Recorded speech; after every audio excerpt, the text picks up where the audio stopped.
네, 신목사님,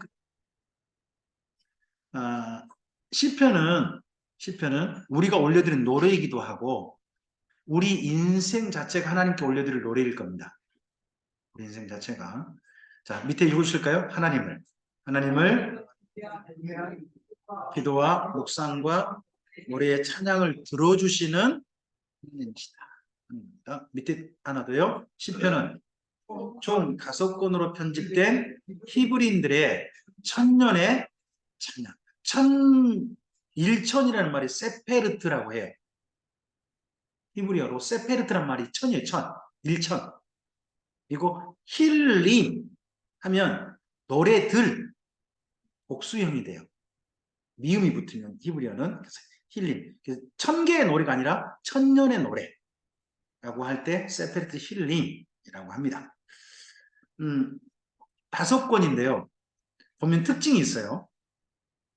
1권은 1편부터 41편간인데 1편을 제외하고는 전부 다 다윗이 쓴 거예요. 그러니까 1편은 누구 시만 다 모은 거예요? 다윗만 모은 거예요. 그럼 다윗에 대한 멸망이죠. 자, 바벨론 포로로 생각해 봐요. 왜 다윗을 가장 먼저 내세웠을까요? 자, 바벨론 포로로 잡혀간 사람들이 다시 뭐를 이루고 싶어요? 왕. 그러면 누구의 우선? 다윗의 우선. 이 다윗 같은 사람 다시 우리에게 달라 하는 마음이 1편에 보여요. 1권에. 2권이 42편부터 72편까지인데요. 다윗과 함께 솔로몬 그리고 고라의 후손이 있어요. 고라가 누구죠? 모세 때 반란 일으켰던 사람이잖아요. 고라와 다단과 아비람의 난. 그래서 그 사람이잖아요. 근데 자기들을 누구라고 불러요? 어떠세요? 조상님을 좋은 분으로 내세우고 싶으세요? 안 좋은 분으로 내세우고 싶으세요? 음. 혹시나 이씨 되신 분 중에 조상님을 이순신으로 하고 싶으세요? 이완용으로 하고 싶으세요? 어느 쪽으로 하고 싶으세요? 그죠? 그죠? 근데 이상하게 이 사람들은 자기 조상을 누구로 기어이 가져와요? 호라를 기어이 가져오는 거예요. 의미가 있겠죠? 근데 고라의 후손 중에요. 이분들이 내세울 만한 진짜 위인이 있거든요. 고라의 후손 중에 누가 있냐면 사무엘이 있어요. 사무엘이 고라의 후손이에요. 그럼 자기들을 누구의 후손이라고 말할 수도 있겠어요? 고라 후손은 지워버리고 우린 누구의 후손? 그럴 수도 있잖아요. 근데 이분은 자기들 일부러 고라의 후손이라고 그러는 거예요. 이유가 뭘까요? 맞아요. 바벨론 포로를 생각해 보세요. 바벨론 포로들이 뭘 기억하자는 거예요? 우리가 얼마나 죄를 지었는지, 얼마나 악했는지를 기억하자는 거잖아요. 그러면 자기들의 조상이 누구라는 거예요? 고라. 오늘 우리가 이렇게 생존해 있는 것도 누구의 은혜다? 조상님이 그렇게 나빴음에도 불구하고 우리는 살게 해주셨다. 하나님의 은혜다. 하지만 우리는 뭘 잊지 말자. 조상들이 잘못한 것에 대해서는 결코 잃지 않는 사람이 되자 하는 이름의 뜻이 고라요순이 있는 거죠. 어떠세요? 우리나라는 부끄러운 과거를 부끄러운 그대로 기억하는 걸 좋아하는가요? 아니면 부끄러운 과거는 일부러 모른 체 하는 걸 좋아하는가요? 생각 안 하려고 그래요. 일부러. 어, 저는 성결교회 출신이거든요. 제가 이제 맨 처음에는 합동측 교회에서 시골에 자랐지만 제가 예수님을 처음 소개받은 게 성결교단이다 보니까 성결교단 목사님의 그 추천으로 성결교 신학교를 가게 돼서 저는 성결교 목회자예요. 아, 근데 성결교는요, 우리나라에서 그 전도구역을 나눴거든요. 중부 지역은 감리교가 많아요. 여러분 잘 보시면. 중부 지역은, 왜냐하면 중부 지역을 맡은, 전도구역을 맡은 데가 감리교단이었어요. 그리고 평양과, 그리고 영남, 호남 있죠. 이쪽을 맡은 데가 장로교단이었어요. 장로교단이었고, 그리고 우리 교단은요, 강원도하고 간도를 맡았어요. 강원도 간도를 맡았어요. 그래서 우리 교단은요, 특별히 일제 때 문 닫은 교단이거든요. 신사 참배 안 해가지고. 장로 교단은 어떻게 됐나요? 했어요. 그래서 그대로 유지됐지만 우리는 신사 참배 안 한 것 때문에 문 닫았어요. 그래서 우리 교단 목사님 전부 어디로 쫓겨갔을까요? 전부 다. 강원도로 들어갔거나 아니면 간도로 가신 거예요. 그럼 간도에 가서 어떤 일을 겪었을까요? 그 간도로 갔을 때가 그때 일본군이 그쪽을 진출해가지고요. 정부를 만들었어요. 그 정부가 만주국이라는 거예요. 그 만주국에서요. 만주국에 온갖 핍박을 다 겪었던 교단이 우리 교단이에요. 네? 애국가? 아, 그건 잘 모르겠고요. 하여튼 거기서 그렇게 겪고서 오셨어요. 근데 왔는데 해방돼서 왔는데 가장 먼저 이분들이 어디 갔냐면 북한에 간 거예요. 정착하려고 했는데 북한에서요. 다 그냥 죽여버리고 그러니까 별 수 없이 또 내려오신 거예요. 그래서 우리 교나 목사님들이 참 어려운 일 많이 겪었어요. 일제 때 겪었죠. 또 북한에서도 겪었죠. 그러면 저는 그러한 기억들을 가져야 한다고 생각해요. 자랑스럽게 생각하고 좀 가져야 한다고 생각하거든요. 저는 그래서요. 결코 솔직히 우리 교단 전통이어서요. 전 일본에서 좋게 생각하지 않아요. 실제 우리 교단이 만주에서 어려움을 실제 겪었던 교단이거든요. 그때 만주국이 그 중국 사람하고 간도에 살고 있던 우리 동포들까지 해가지고 천인갱, 만인갱이라 해가지고요. 사람들을 그냥 생처럼 묻어 죽였어요. 그 속에 우리 교단 분들이 많이 묻혀 죽임 당했단 말이에요. 그런 걸 기억해야 되는 게 저는 우리 교단이라고 생각해요. 그래서 조상의 일들을 기억하는 건 중요한 거예요. 부끄러운 것도 기억해야 되고 아픈 기억도 기억해야 되고 이게 필요한 거죠. 여기 고라의 우선도는요. 기억하는 족속이에요. 잊지 말자는 거예요. 이런 의식들을 우리가 좀 가져야 됩니다. 그 다음에 3권이요. 3권은 아삽, 고라의 우선, 해만이에요. 이들이 특징이 뭘까요? 이들이 전부 다 다윗이 세운 성전에서 하는 3대 찬양대예요. 다윗이 처음으로 성전에서 찬양대를 세워요. 새 찬양대. 그 중에 대표들이에요. 그리고 4권부터 5권에 뭐가 있다고요? 맨 뒤에. 뭐가 있다고요? 할렐루야. 4권, 5권에 비로소 할렐루야가 나와요. 이 이전의 시편에는 할렐루야가 없어요. 그러면 할렐루야라고 하는 표현은 언제부터 출발된 거라고 보이세요? 바벨론 포로 때 만들어진 거예요. 바벨론 포로 때. 그때 만들어진 거예요. 생각을 해보세요. 편히 살 때가 아니라 포로 중에 비로소 그들이 뭘 발견했어요? 하나님께. 그래서요. 우리가 힘들고 어려울 때도요. 사실은 하나님 안에 더 아름다운 걸 발견할 수도 있어요. 저는 신약성경에 와서요. 바울이 정체했을 때가 있거든요. 꼼짝 못할 때가 있어요. 다윗이 꼼짝을 못할 때가 있어요. 움직이고 싶어도. 그게 왜 때냐 그러면 네, 재판받을 때예요. 가이사랴에서 2년간 갇혀 있었고 로마에서 또 2년간 연금돼 있었어요. 움직이고 싶어도 못 움직였어요. 쉽게 말하면 정책이잖아요. 하고 싶어도 못하니까. 그런데요. 그 시기에 놀라운 성경들이 쓰여져요. 그 시기에 에베소서, 골로새서라고는 바울의 최고의 작품이 쓰여져요. 빌레몬서라고 하는 한 사람이 얼마나 소중한지에 대한 편지가 쓰여져요. 빌립보 교회를 향한 편지가 쓰여지고요. 그리고 그때 정도에 바울을 돕기 위해서 왔던 두 사람이 또한 놀라운 성경을 써요. 마가복음하고 누가복음하고 사도행전이 쓰여져요. 정체된 것 같았는데 갇혀서 꼼짝 못한 것 같았는데 하나님의 일은요. 더 아름다운 일이 벌어지잖아요. 그래서 우리가 이런 말 하죠.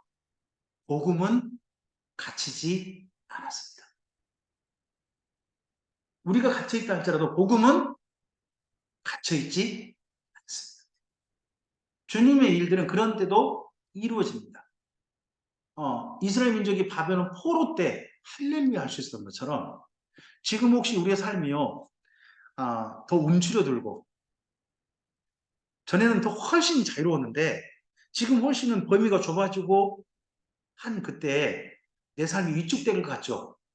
위축된지도 몰라요. 하지만 그 속에서 더 아름다운 하나님의 작품이 나올지 어떻게 알아요?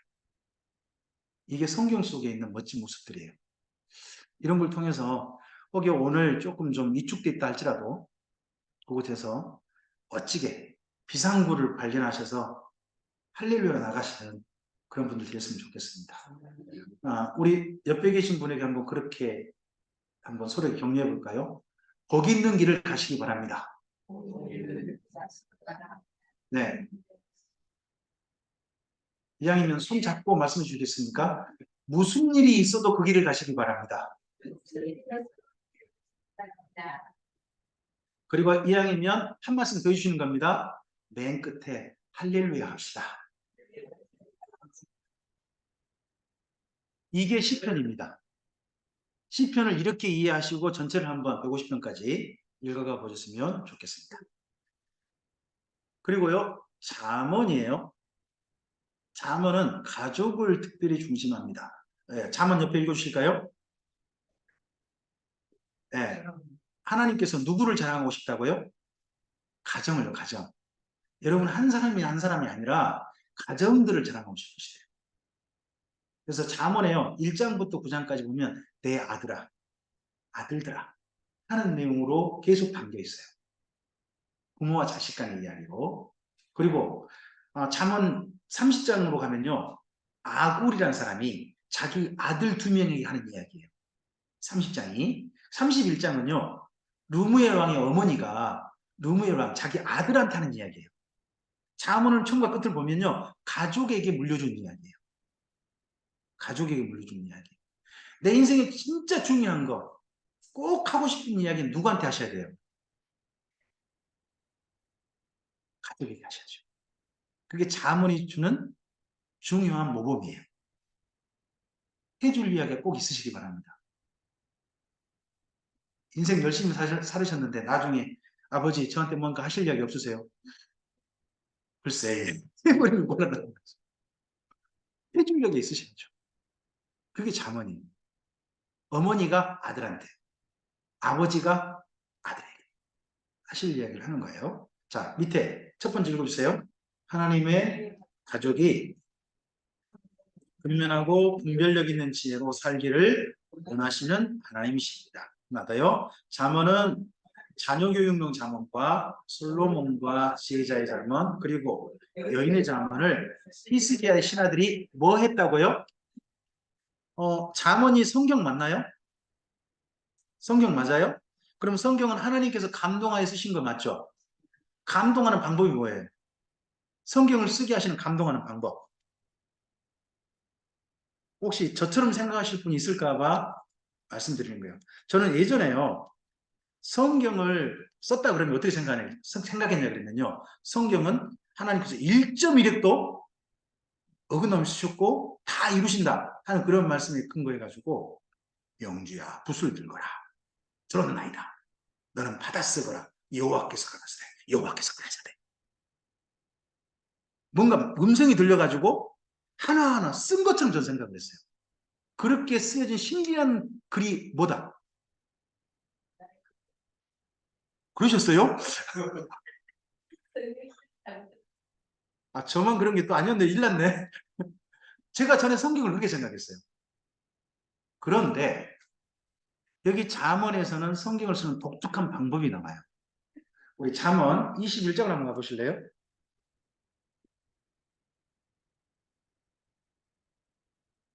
죄송합니다.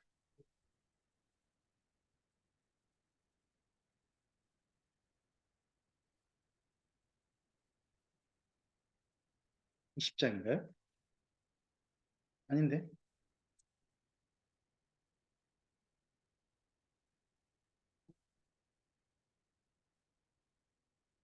여기 장이, 장이 생각이 안 나버리네요. 죄송합니다. 25장인데 왜 제가 20장을 찾고 있을까요?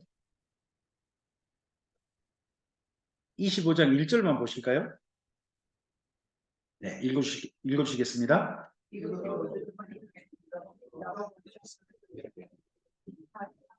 자, 잠언이라고 하는 글을 남긴 분은 누구예요? 솔로몬이죠. 근데 그 글을 수집해가지고 책으로 정리한 분들은 누구예요? 신하들이죠. 그러면 잠언을 맨 처음 솔로몬이 잠언이라는 걸 남겼을 때 누가 감동하신 거죠? 하나님이 감동하셨겠죠. 그걸 수집해가지고 지금 책으로 정리하는 히스기야 신하들에게도 누가 감동하셨겠어요? 맞습니까? 그러면 성경은 원저자가 있고 그걸 지금 현재 우리가 보는 모습으로 누군가가 전체를 정리했을 때도 누가 감동하신 거예요? 하나님이 감동하셨다는 거예요. 자, 그래서 여러분 성경 읽다 보면 그 제가 참 예전에 배웠던 것 때문에 들었던 것 때문에 맨 처음에 갈등이 많아서 미리 말씀드리는 거예요.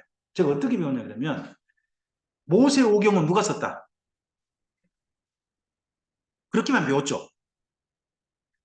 근데 신학교를 갔더니 모세 오경에 자료는 모세가 남겼을지라도 지금 현재 모세 오경으로 우리가 읽는 모세 오경은 모세가 썼다기보다는 다른 분이 정리한 거란 이렇게 배운 거예요. 그랬을 때 제 마음이 갈등이 왔을까요? 아멘 했을까요? 뭔 소리요, 저게? 제가 이렇게 들은 거예요. 여러분은 어떻게 들리세요? 자, 어, 창세기에 보면요. 아브라함이 자기 조카 롯이 잡혀가죠. 한번 포로로 잡혀가잖아요. 그때 318명 데리고 어디까지 쫓아갔대요? 어디까지? 관심 있게 안 읽으면 그거 안 보이죠? 네, 맞아요. 단까지 쫓아갔다 나와요. 단이라는 지명이 언제 나와요? 단이라는 지명은요, 사사기 때 등장하는 거예요. 사사기 때 단 족속이 저 북쪽에 있는 라이스란 데 가가지고 그 사람들 죽이고 그 땅을 차지할 때 그 땅이 뭐가 되냐 그러면 단이 돼요. 근데 아브라함은 사사기보다 훨씬 뭐 한 몇 년 전이 600년 그렇게 전이잖아요. 그 전의 이야기인데 갑자기 단이 나오는 거예요. 그럼 뭐예요? 그쵸. 또 여러분 창세기 있다 보면 남자와 여자가 한 몸이 된다고 그러죠. 서로 부끄럽지 않으려고 남자 여자 한 몸이 된다고 그러지 않습니까? 그러므로 남자가 그 부모를 떠나 둘이 하나가 되라고 그러지 않습니까? 하나가 될 것이라 하지 않습니까? 거기에 부모를 떠나가 아담에게 적용된 말입니까? 나중에 적용된 말입니까? 만약에 아담에게 적용된다 그러면요. 아담에게 누가 있다? 그럼 아담은 최초의 사람이에요? 아니면 나중 사람이에요? 그렇게 믿는 사람도 있는 거예요. 그거를. 그게 아니고 그때 아담과 하와가 부부가 된 이야기를 나중에 모세 때나 또 나중에 편집한 분의 시각에서 정리한 분이 자기 시각으로 결혼의 일반적인 원리를 이야기하는 거죠. 결혼이란 뭐다? 한 남자가 부모를 떠나 아내와 둘이 한 몸이 되는 게 이런 거지. 아담이 그렇다는 얘기는 아니죠. 근데 그 이야기를 어떻게 읽어보려고 그래요, 그냥? 뭐야, 아담에게 부모가 있단 말인가? 뭔가 이상하다, 야, 이거 성경이. 그러다 보니까요, 이걸 보고 뭐라고 하냐. 이중 아담론이라고 그래요. 이중 아담론. 엉터리 읽는 사람도 있는 거죠. 그러니까 글을 읽을 때는 글의 본래 내용이 있고 그 글을 어떤 시대에 쓰는 시대가 있을 거 아니에요. 그것도 감안해 읽어야 한다는 거죠. 그리고 여러분 신명기 맨 끝에 누구 이야기가 나오냐 그러면 모세의 죽음 이야기가 나와요. 모세의 죽음. 모세가 죽었는데 뭐가 없더라?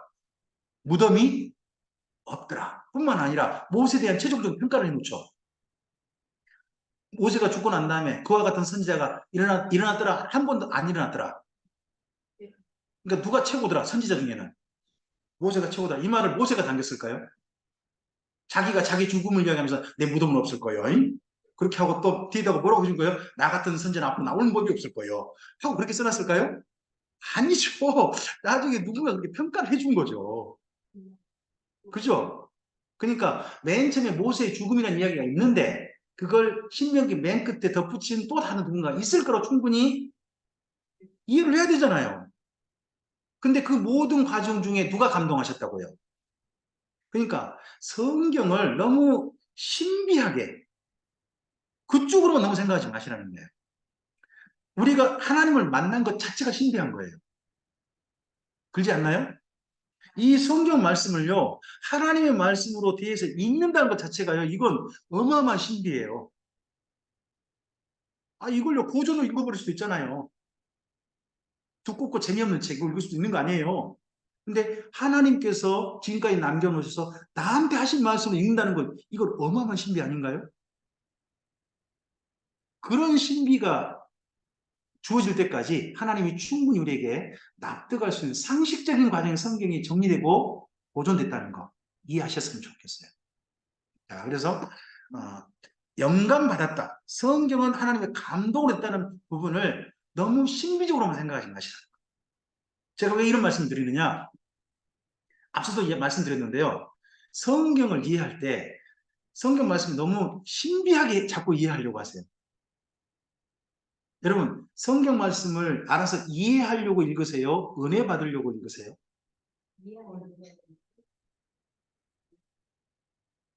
우리가 다요, 성경 말씀 뭘 찾냐면 은혜 받을 말씀을 찾고 있어요. 그러면 어떻게 되냐면요. 내게 은혜 되는 것이지, 자칫하면 내게 복음이지, 성경 본래 복음이 아닐 수도 있어요. 성경 예수님께서 가르친 대로 읽으셔야 돼요. 너희가 율법에 무엇이라 기록됐으냐? 너는 어떻게 읽느냐? 이 두 가지 과정을 꼭 걸치셔야 돼요. 성경 읽는 방법이 예수님 추천하신 방법이에요. 첫째, 어떻게 읽으셔야 돼요? 무엇이라 기록되었지를 먼저 살피시는 거예요. 내용 파악을 하시는 거예요. 그러고 난 다음에 뭐 하셔야 돼요? 너는 어떻게 읽느냐? 너한테 어떻게 이해되느냐? 이런 과정을 읽어가셔야 돼요. 그러고 난 다음에 은혜 받으세요. 은혜 받는 걸 좀 뒤로 미루세요. 그래도 늦지 않아요. 그냥 눈에 확 들어오면 이렇게 된단 말이죠. 이렇게 그냥. 그러다가 안 되면 어떻게 또 펴는 거지. 아, 그러다 보면 자칫하면 오해될 수 있잖아요. 그죠? 한 분이 그래가지고 저 결혼식장에 뭐 잘못 썼다가 잘못됐다가 일났다가 그러잖아요. 원래는 그 뭐 어디 말씀이더라? 요한 일서 말씀을 갖다가 해주려고 했는데 요한복음 똑같이 요한복음 거기가 펼쳤더니 지금 있는 남편도 내 남편이 아니라 하고 결혼식장에서 그걸 읽어줘가지고 일났다고 하잖아요. 자칫하면 그럴 수도 있어요. 그게 또 그날의 해마가 될 수 있으니까. 그렇게 읽지 마시라는 거예요. 네. 잠언을 한번 전체를 정리해 보면요. 1장부터 9장까지가 자녀 교육용 잠언이에요. 잠언 1장부터 9장 한 권으로 읽으세요. 1장부터 9장까지를 한 권. 다 뭘로 쓰였어요? 자녀들아, 아들아, 아들들아 이렇게 쓰였어요. 자녀 교육용 잠언입니다. 그래서 아버지가 남기는 인생 교훈인 거죠. 1장 9장까지. 그리고 잠언이라는 말은요. 히브리어로 하면 마샬이라고 해요. 한번 따라서 해볼래요? 남의 나라 말이니까 이럴 때라도 한번 따라서 한번 해보세요. 마샬. 네, 마샬이라고 하는데 뜻이 뭐냐 그러면요. 비교 대조하는 문구라는 뜻이에요. 그래서 이런 표현 나오죠. 의인은 이러하고 악인은 이러하다. 부지런한 자는 이러하고 게으른 자는 이러하다. 효자는 이러하고 불의자는 이러하다. 이런 식으로 두 개를 대조하잖아요. 이런 식의 문구를 가리켜서 마샬이라고 해요. 이런 문구. 그래서 그런 문구가 10장부터 24장에 한 권, 그리고 25장에서 29장이 두 권이 들어있어요.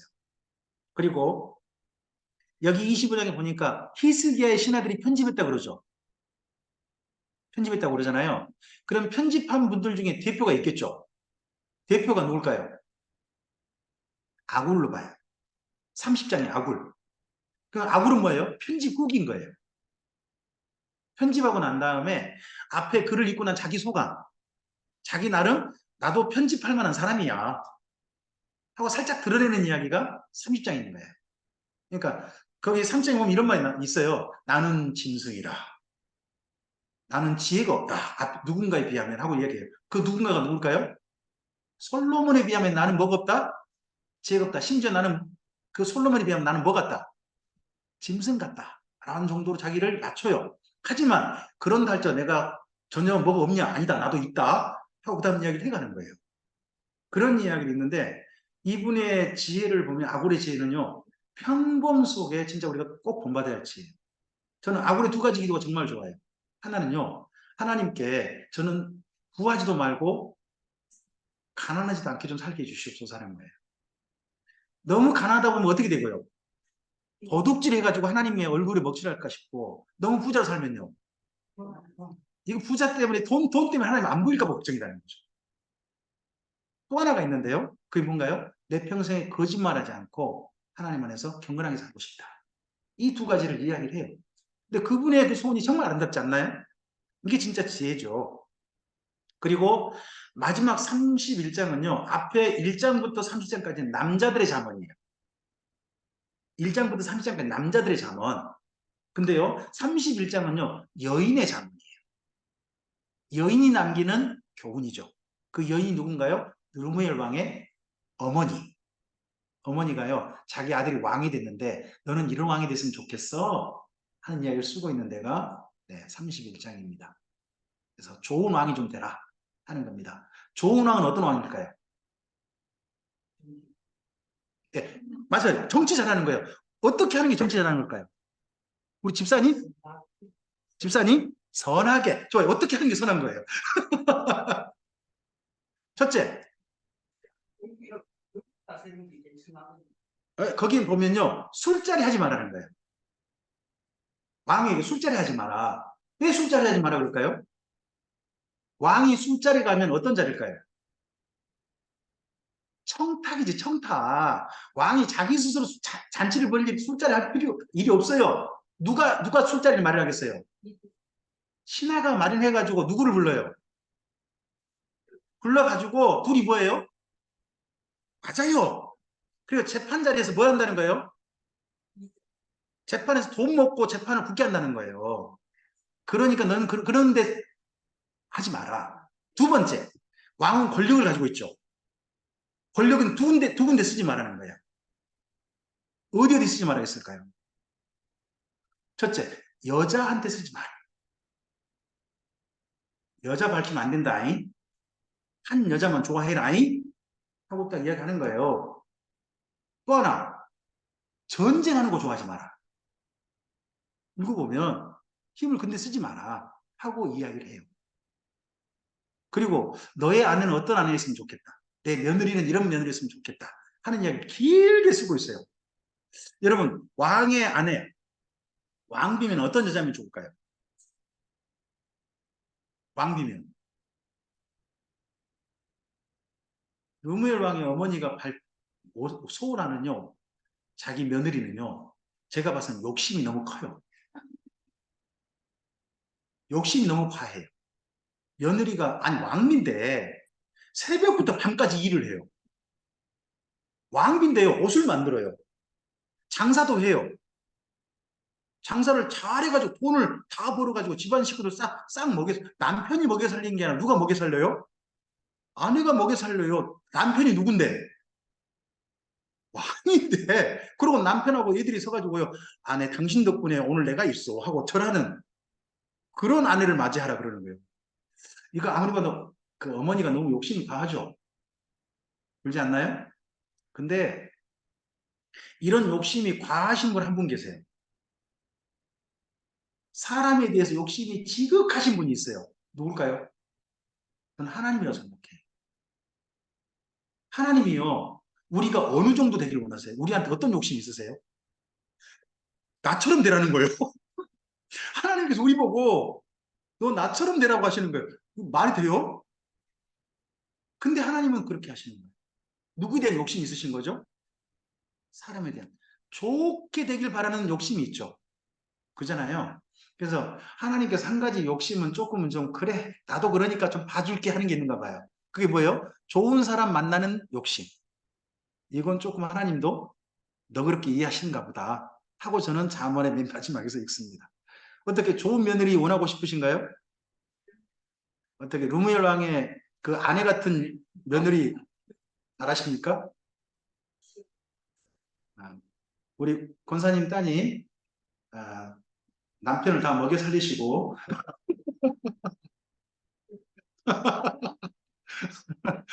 나중에 남편과 아이들이 당신 덕분이에요. 엄마 덕분이에요. 그렇게 하는 게 여기 잠언 31장. 하여튼 좋은 사람에 대한 욕심은 참 그래도 하나님께서 나름 이해하신다 하는 측면이 있는 것 같습니다. 자, 우리 그 다음에 전도서입니다. 옆에 읽어보세요. 네, 앞에서 이야기했기 때문에 넘어갑니다. 밑에 읽어보세요.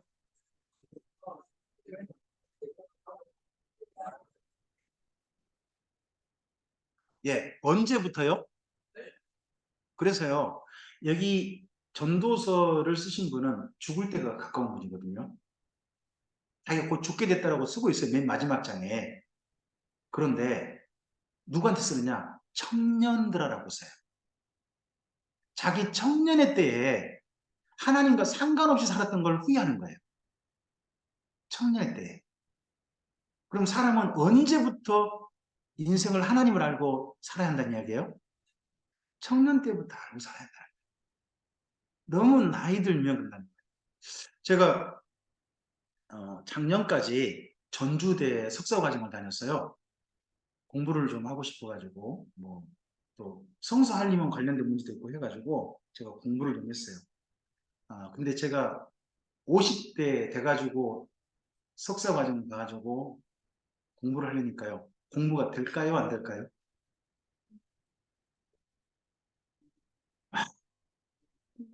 제가 부끄러운 고백을 할게요. 제가 영어 고사를 2번 떨어졌어요. 3번 합격했어요.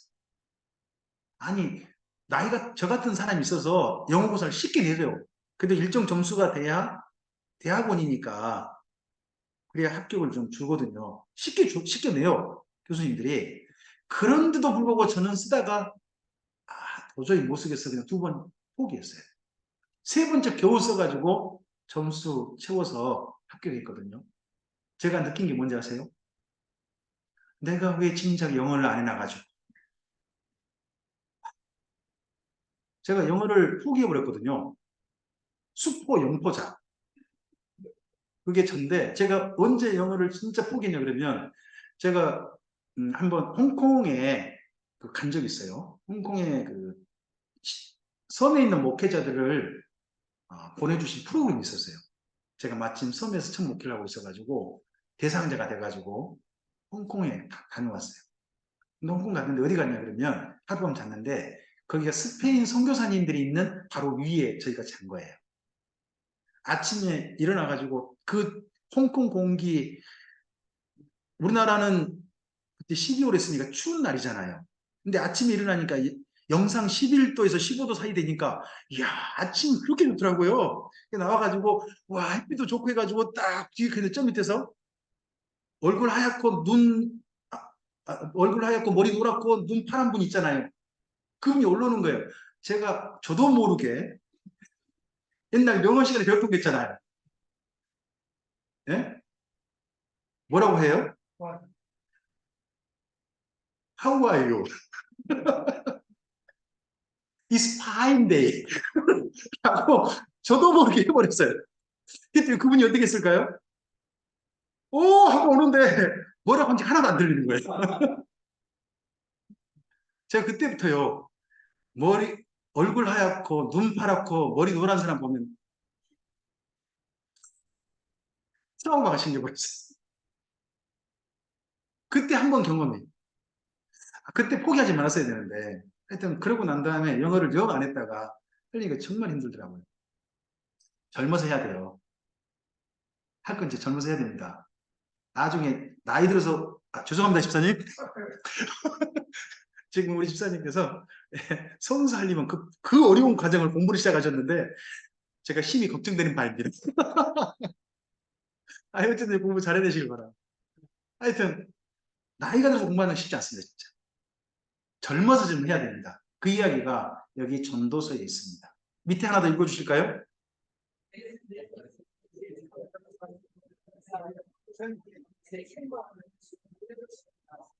네, 젊었을 때 제대로 살지 못했다는 거죠.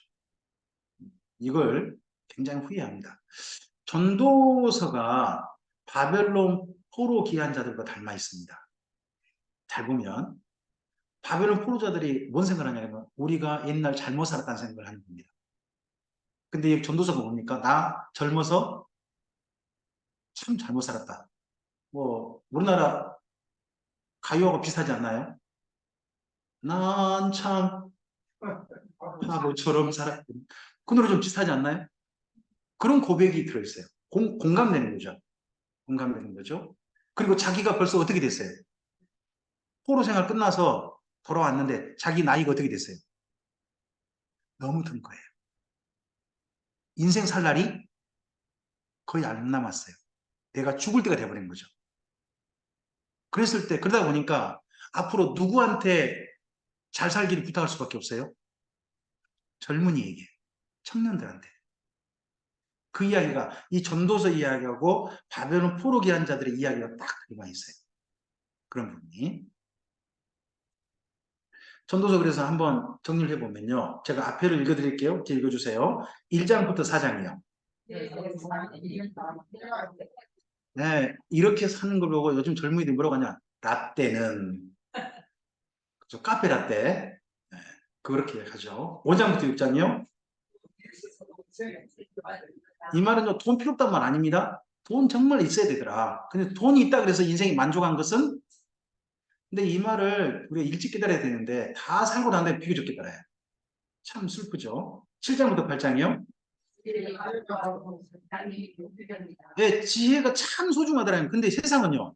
지혜 가지고도 안 되더라는 거예요. 그래서 세상은 요지경이라는 그 노래를 부른 분이 기독교인인 거 아시죠? 그분이 아무리 봐도 전도서를 보고 쓰지 않나 싶어요. 그 다음에 9장부터 10장이요. 여기 미쳤다라는 것은 뭔가 일에 미치는 거예요. 자기가 뭔가 미칠 만한 일이 있어야 되더라는 거예요. 그래야 인생 뭔가 해내더라는 거예요. 그래서요, 진짜 미쳐야 할 걸 미쳐야 한다라고 우리나라에 신앙도 미쳐야 한다 하고 주장하는 한 분이 있었어요. 그분이 누구냐 그러면 옥하는 목사님이에요. 옥하는 목사님이 광인론이라는 걸 펼쳤어요. 신앙 어떻게 해야 된다? 미쳐야 한다 하는 얘기를 하셨는데, 예. 근데 문제는 뭐냐? 세상은 어떤 자 우대가 아니라고요?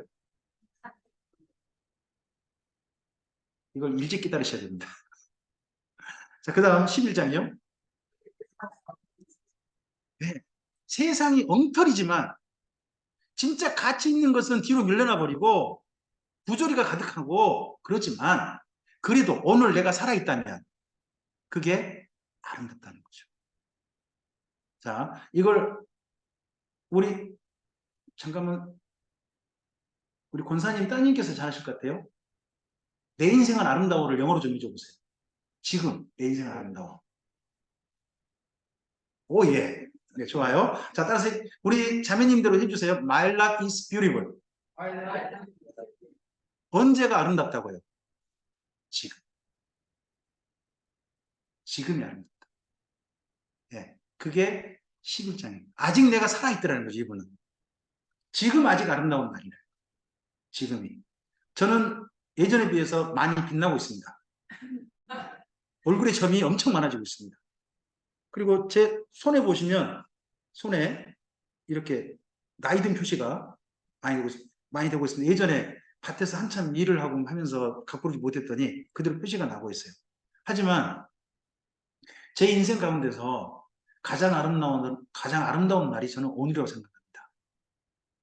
오늘 지난 시간만큼 하나님께서요 깨닫게 하신 게 있고 정리하게 하신 게 있고 한 걸음 나가게 하신 게 있습니다. 그래서 오늘은 제 인생이 그만큼 더 아름다워진 날입니다. 내일을 또 오늘로 맞이하겠죠. 내일이 더 빛나는 날로 맞이해서 항상 이런 날이었으면 좋겠습니다. My life is beautiful. was가 아니고 항상 언제? 오늘. 오늘 아름다워. 예. 자, 그리고 12장 읽어주세요. 예. 좀 제대로 살아라 하는 이야기가 담겨 있습니다. 전도서를 위해서 한 번쯤은 저는 그 연말에 꼭 읽어볼 만하다고 생각합니다. 연말 정도에 한 번쯤 읽어보시고 하셨으면 좋겠습니다. 전도서에는 인생의 본분이라는 게 있고 분복이라는 게 있어요. 전도서에. 이건 한 번쯤 가져가면 좋겠죠. 이 땅에 있는 모든 사람이면 예수님 믿든 안 믿든 어떤 사람이든지 간에 이 세 가지가 있으면 하나님께 선물 받은 인생이라는 거예요. 첫째, 누가 있어야 한다고요?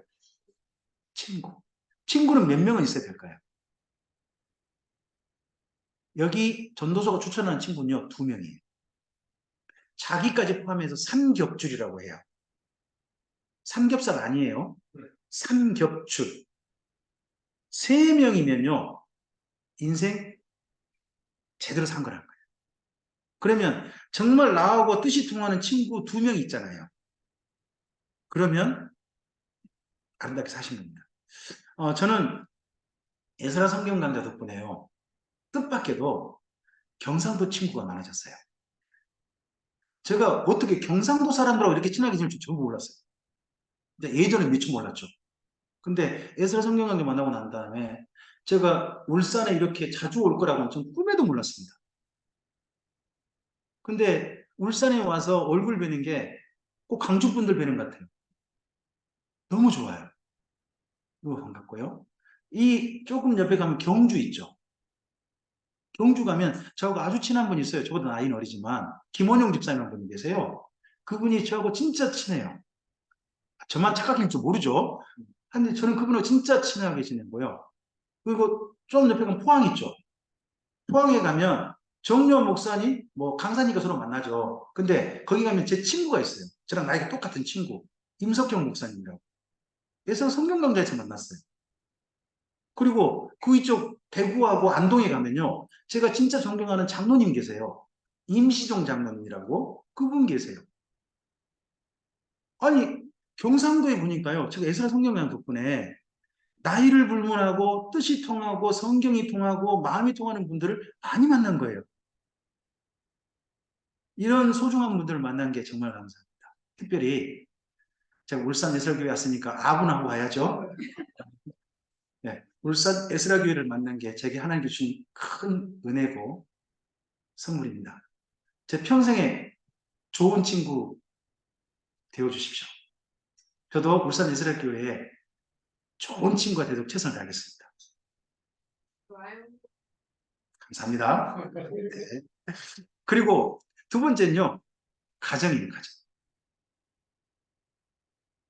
가정이 분복이 되는 거예요. 특별히 누구? 부부 사이. 부부 사이 잘 지내는 게 하나님께 주신 분복이 돼요. 네. 그 다음에 하나 더요. 뭐라고요? 보람된 일. 내 인생 가운데 어떤 일을 했는데 그 일이 어떤 일이 한다고요? 이 세 가지는 이 땅에 예수 믿든 안 믿든 간에 어떤 사람이든지 꼭 가졌으면 한다는 거예요. 하지만 이건 분복이고요. 본분, 기초. 인생의 기초는 뭐라고요? 하나님을 경외하니. 우리 12장 13절은 읽어보고 갈까요? 전도서 12장 13절입니다. 찾으셨습니까? 읽어주실까요?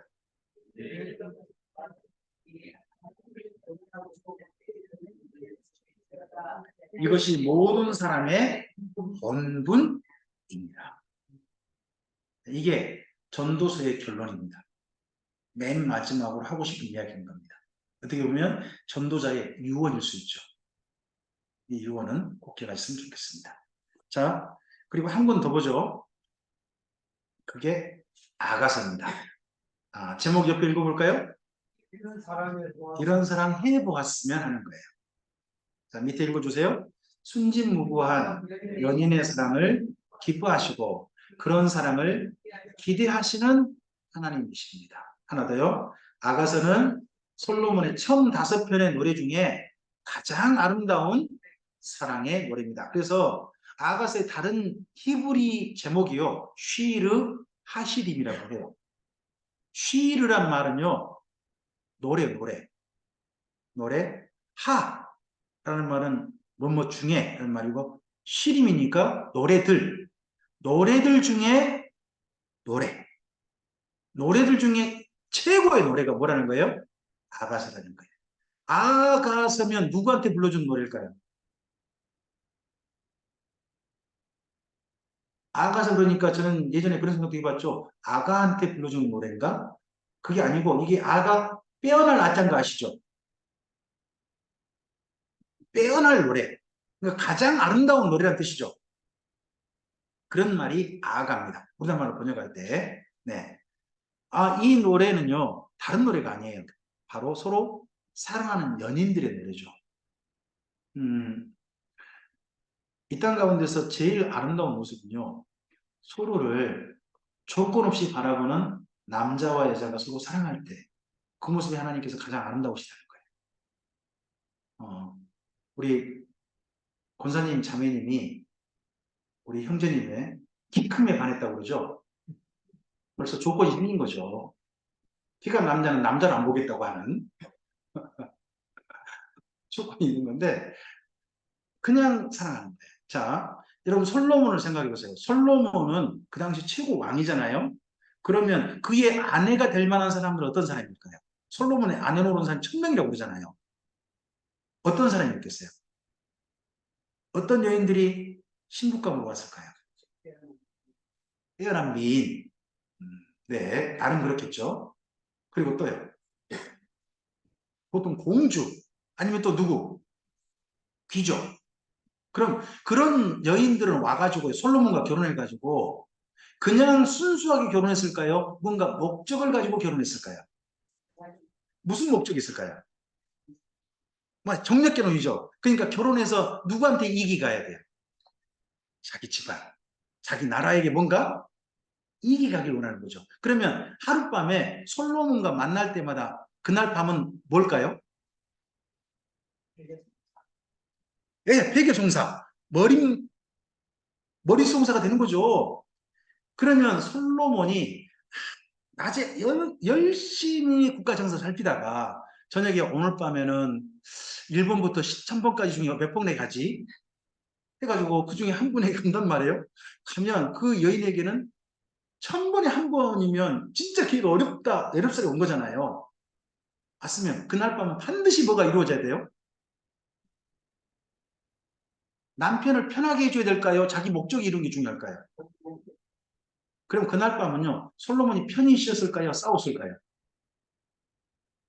모르죠. 그건 모르지만 솔로몬이 이런 말을 해요. 그게 뭐냐 그러면요. 다투는 여자와 궁궐에 사는 것보다 광야에 움막을 짓고 혼자 사는 것이 낫다.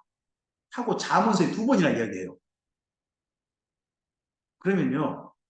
저녁에 아내 되신 분과 싸움 많이 한 분이 누굴까요? 솔로몬이 되는 거죠. 솔로몬. 그러다 보니까 솔로몬이요. 그런 거 하나도 안 따진 여인 만나고 싶은 거예요. 진짜 솔로몬 자신을 그냥 사랑해준 여인을 만나고 싶은 거예요. 솔로몬도 그냥 아무것도 생각 않고 그 여인 자체가 좋아서 만나는 그런 상황을 해보고 싶은 거예요. 그랬는데 솔로몬이 꿈꾸는 거예요. 어떤 여자가 보였다고요? 어떤 공주나 귀족의 자녀가 아니라 그냥 양치는 소녀예요. 양치해가지고 햇빛이 얼굴이 까맣게 들리고 하는 여인이에요. 피부도 거칠어져 있어요. 근데 그 여인이 누구를 보고 반해요? 솔로몬을 보고 반해요. 뿐만 아니라 솔로몬도 누구에게 반해요? 그 여인에게 반해요. 심지어 그래 둘 사이 뭐라고 하냐 그러면 내 안에 그 다음 이야기해 줘봐요. 내 안에 모르구나. 내 안에 너 있다. 파리 연인들 몰라요? 아, 여기 그 대사가 이게 아가서에 나와요. 아가서 그 인용이에요. 그 대사가. 내 마음이 네게 돼버렸다고. 자기 속에 내 마음 속에 네가 있다라고 자꾸 이야기한다니까요. 여기 자문을 읽어보세요. 아, 여기 아가서 읽어보세요. 저는 그 파리 연인들 그 표현 여기 아가서 가져왔을 거라고 저는 생각해요. 서로 그래가지고 꿈에도 나타나요. 꿈에도 서로를 보면서 그러면서요. 꿈꾸는 프로포즈가 잘 보세요. 너무 멋져요. 이 솔로몬이 이 여인에게 프로포즈 하는데요. 2장에 가면 있거든요. 왕이 프로포즈 하는 거예요. 근데 한 남자가 한 여자에게 그냥 프로포즈 하는 거예요. 당신과 이렇게 만나고 싶어요. 하는 이야기 하거든요. 한번 보고 싶지 않으세요? 안 보고 싶으면 넘어가고 그냥 뭐. 봐요? 그럼 가죠. 뭐 2장 가봅시다. 잠깐만요. 네,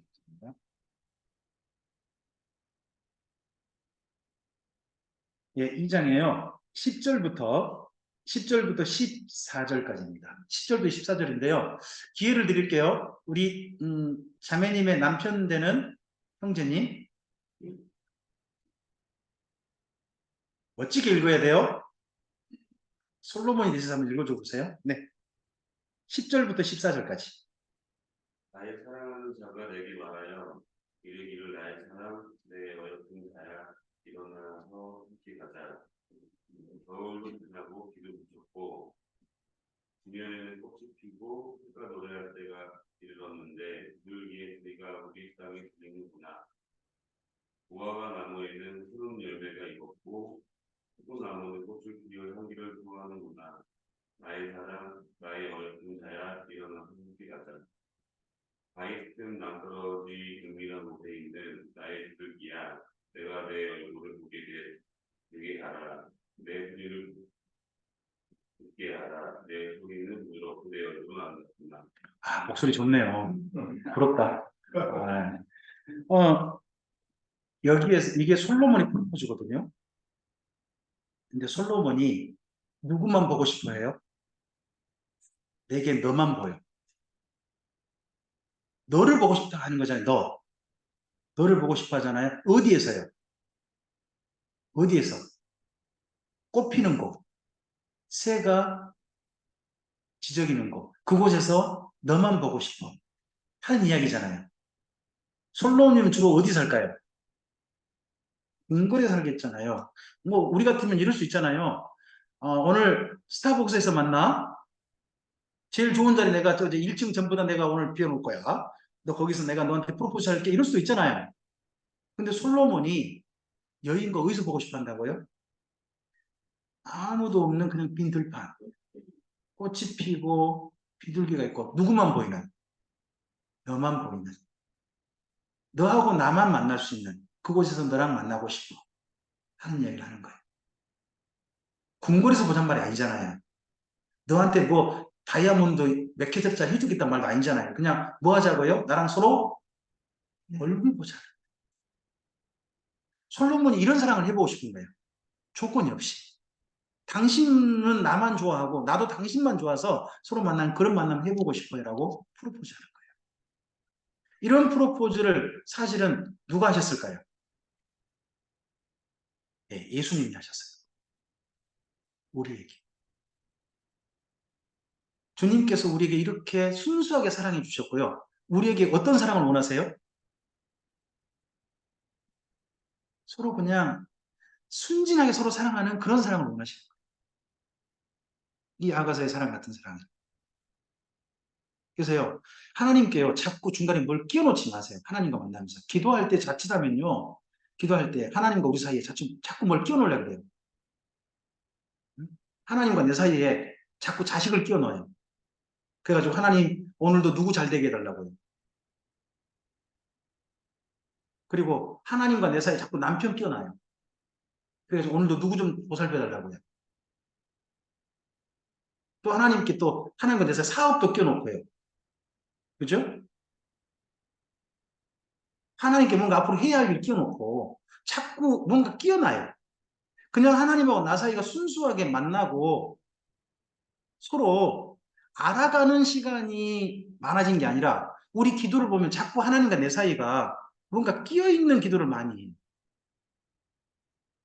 그런 기도도 뭐 해야 되겠죠. 하지만 진짜 하나님과 내 사이가 그것 없이 순수하게 서로 만나는 것 자체가 너무 좋은 그런 만남들 좀 자주 해보시면 어떨까요?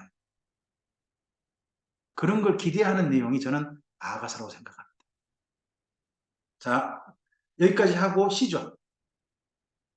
쉬었다가 제가 지금 벌써 조금 시간이 지났습니다. 그죠? 네. 11시 4분인데요. 11시 15분에 오전 세 번째 강좌 시작하겠습니다.